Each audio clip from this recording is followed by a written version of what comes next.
coming. Please, someone help me! You're not my dad!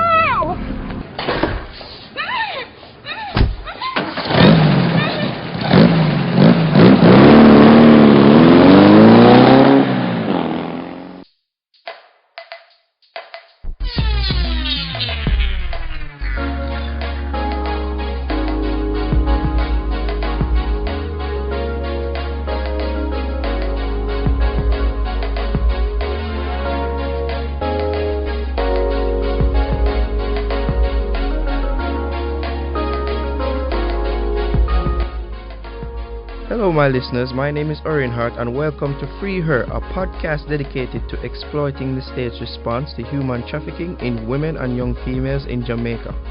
This podcast was recorded at the University of Technology. Joining me today is Reverend Margaret Fowler of the Hope United Church. Stay tuned for what promises to be stirring dialogue about a most pressing issue in our country. Reverend Fowler, thank you for joining me here today. You're welcome. The victims, why do you think they're reluctant to escape or report this crime? When money's involved, economics play a big part. And if you have a gentleman that's willing to, pay you $1,000, $2,000, $3,000, $4,000, $5,000 a week or whatever, buy you pretty things. We all like bling. That's an attraction. So if they have those things, we can't give them that.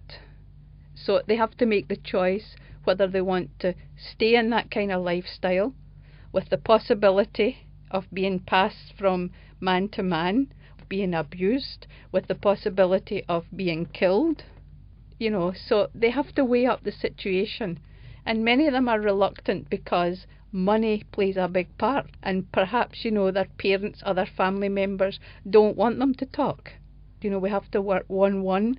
We have to try to find the ones that we can really help. Money talks, as they say. Money talks. What age group would you say are mostly targeted? From what we see now is the younger ones.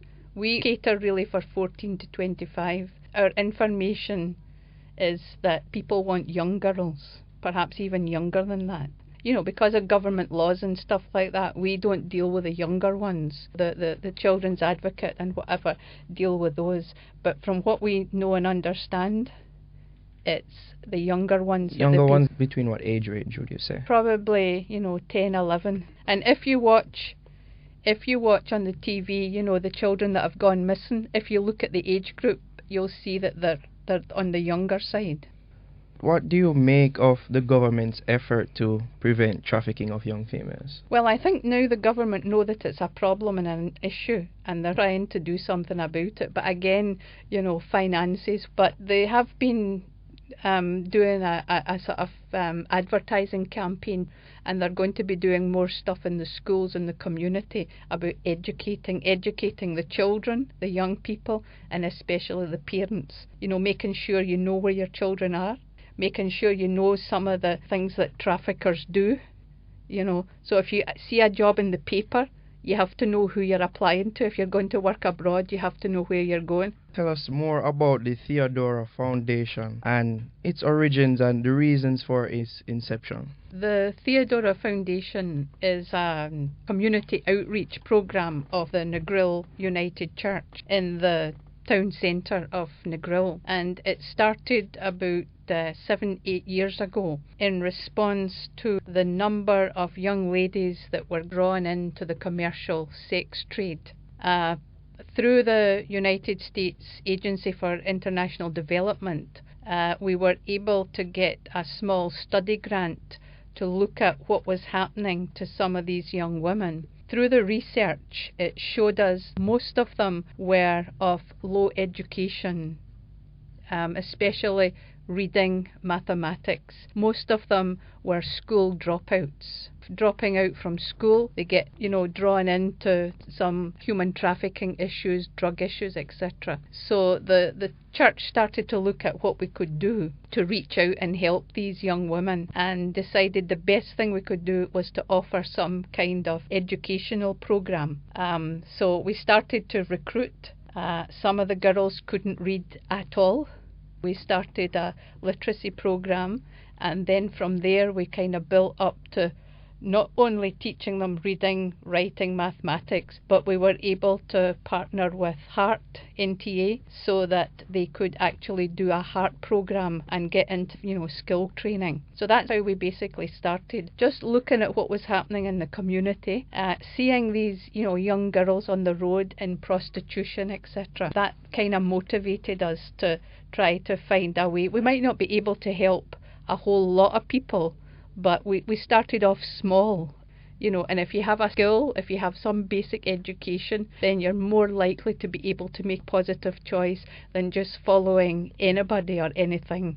So that's how we started. Well, you said they were dropouts, school dropouts. Were they from any set socio-economic background?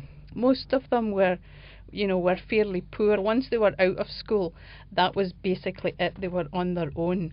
The project is really from, 14 to 25. That was the age group that we were focusing on. Well, for safety reasons, we can't really talk about where it's located, the safe house, but could you just tell us what the setup there is like in terms of who works there? Well, we thought long and hard about how we would deal with the girls, doing the education part and all the sort of social stuff that goes with it. For some of them, they were in very, very bad circumstances, and for one or two of them, their life was almost certainly in danger. So we were able to start a safe house, and it's not very big, but we have space for probably 6 girls that we would take at one time, but I think there's 4 there at the moment. Because it's run by a church, it's obviously Christian principles, and we try to get the girls into a routine. The house is staffed by one house mother. The girls do duties, they do their homework, etc. And it's like a kind of family place, where there's TV, it's not a correctional facility. It's a home, where they can sit in the living room and chat and whatever. But, we have to be very careful because we don't want people to come and harass them or whatever. So it's basically run just like a family house. You have breakfast, lunch, whatever. We have celebrate birthdays, we have parties, etc. But we try to make sure that the girls are not just, they don't just go on the road whenever they feel like it. There is a structure. They have access to counselling, to other activities. I hope the information given by Reverend Fowler will be beneficial to our listeners in identifying who is a victim of human trafficking so as to be aware of this crime. It may be happening right under your nose. Join me in the next and final episode of Free Her, where I'll be talking to head of the Anti-Trafficking Unit of the Organized Crime Investigations Division, Deputy Superintendent Carl Berry. This has been Orrin Hart of the University of Technology. Be good and take care.